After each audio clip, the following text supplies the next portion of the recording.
ఈ మధ్య జరిగిన సంఘటనల దృష్ట్యా నరసాపురం నియోజకవర్గ చిరంజీవి పవన్ కళ్యాణ్ గారి అభిమానుల సంఘ నియోజకవర్గ అధ్యక్షునిగా మన మెగా అభిమానులకు ఒక చిన్న విన్నపం అండి.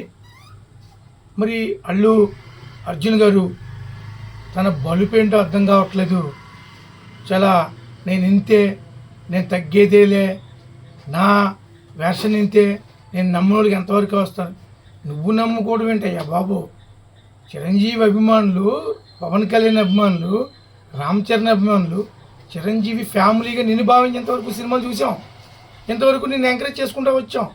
కానీ నీ పరిస్థితి చూస్తుంటే ఏదో నీకు సొంత క్యాడర్ ఉన్నట్టు, సొంతగా ఏదో అభిమానులు ఉన్నట్టు, సొంతంగా ఏదో పెద్ద నువ్వు ఏదో బిల్డప్ ఉన్నట్టు.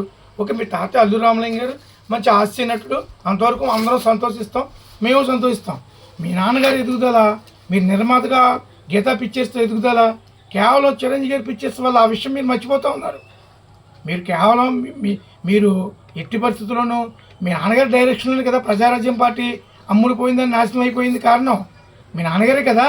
వెనకాలండి చిరంజీవి గారిని కలవడానికి ఇబ్బందులు పెట్టి చిరంజీవి గారు డైరెక్టర్ అవుతే మళ్ళీ ఆయన ఎక్కడ చేయి దాటిపోతారో, ఆయన పెద్ద స్థాయికి వెళ్ళిపోతారో అని ఆ రోజు దగ్గరగా ఆ కౌంటింగ్ రోజు 68 స్థానాల్లో మొదటి స్థానంలో ఉంటే తర్వాత తక్కువ 18 స్థానానికి వచ్చింది వాస్తవం. కానీ ఆ రోజు ఇంకొక 60 స్థానాలు లీడింగ్లో ఉన్న కంటిన్యూ అయితే ఇవాళ ముఖ్యమంత్రి ఆ రోజు మన చిరంజీవి గారు ఆ పాడు చేసింది మీ నాన్నగారు. దాన్ని పట్టుకొని ఎక్కడ నష్టం జరుగుతుందో అన్నది గ్రహించి జాగ్రత్తగా ఆ రోజునగా మీ నాన్నగారు కనుక వదిలేసి ఉంటే, పట్టించుకోకుండా ఉంటే చిరంజీవి ముఖ్యమంత్రి అవుదురు.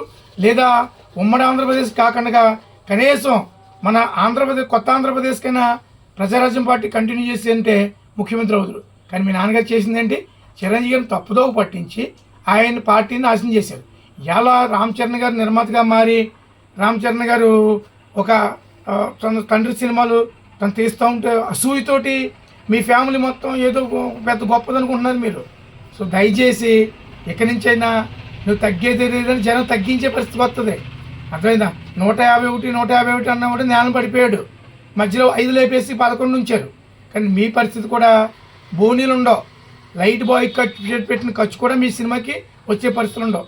ఇప్పటికైనా ఒళ్ళు దగ్గరెట్టుకుని వెంటనే బేషరతిగా క్షమాపణ చెప్పి చిరంజీవి గారి కుటుంబానికి నేను మాట్లాడింది కరెక్ట్ కాదు, ఏదో సినిమా కోసం మాట్లాడింది తప్ప ఒక క్షమాపణ చెప్పినట్టయితే నీ సినిమా భవిష్యత్తు ఉంటుందని ఈ నరసాపురం నియోజకవర్గ చిరంజీవి పవన్ కళ్యాణ్ యూత్ తరపున నీకు హెచ్చరిస్తున్నాను. దయచేసి అర్థం చేసుకొని ఇప్పటికైనా పద్ధతి మార్చుకో. 1-2 సినిమాలు పడుకుంటే నీకు కూడా మీ నాన్నగారు తీయాలన్న సినిమాలు తీస్తేనే. 2-3 యాక్టర్ల పరిస్థితి ఎలా ఉంది కదా, నీకు కూడా అదే పరిస్థితి, బోనీలు ఉండవు. కాబట్టి అర్థం చేసుకుని సరిదిద్దుకో.